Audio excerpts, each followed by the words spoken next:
काही गौरी पालवेच्या अंत्यविधी होणार होता तिथे वाचावाचीचा पण प्रकरण समोर आज महत्वाच्या अशा 2 गोष्टी घडल्या. एक म्हणजे आनंद गर्जेंना काल रात्री आता ती अटक होती का त्यांनी सरेंडर केलं याची क्लॅरिटी आता माझ्याकडे नाहीये.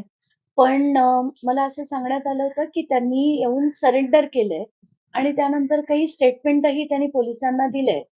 तर आत्ताच्या घटकेला हे झालं ठीक आहे, पण आरोपी 3 होते. तर अजय आणि शीतल यांचं काय झालं ते अजूनपर्यंत काही कळलेलं नाहीये.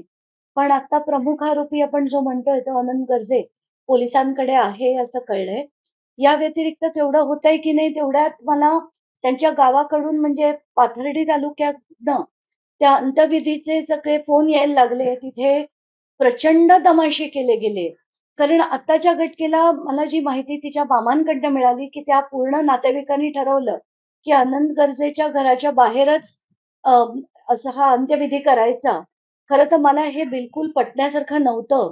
म्हणून मी त्यांना म्हटलं, "तुम्ही मला आधी विचारलं असतं, तर मी असं करू नका." असंच तुम्हाला सांगितलं असतं.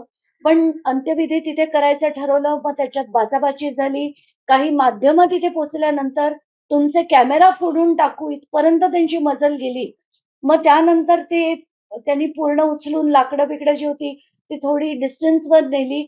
म्हणजे दोघांनी ठरवलं, की दोन्ही बाजूच्या नातेवाईकांनी ठरवून मग ते थोडं लांब त्यांनी केलं आणि आज हा अंत्यविधी झाला. मला या गोष्टीचं दुःख तर खूप आहे, पण चीडही येतेय, की या प्रत्येक गोष्टीत आता म्हणजे राजकारणी तर राजकारण करतातच. आता पी-ए सुद्धा राजकारण करताना दिसतायत आणि हे अतिशय दुर्दैवी आहे, चीड आणणारं.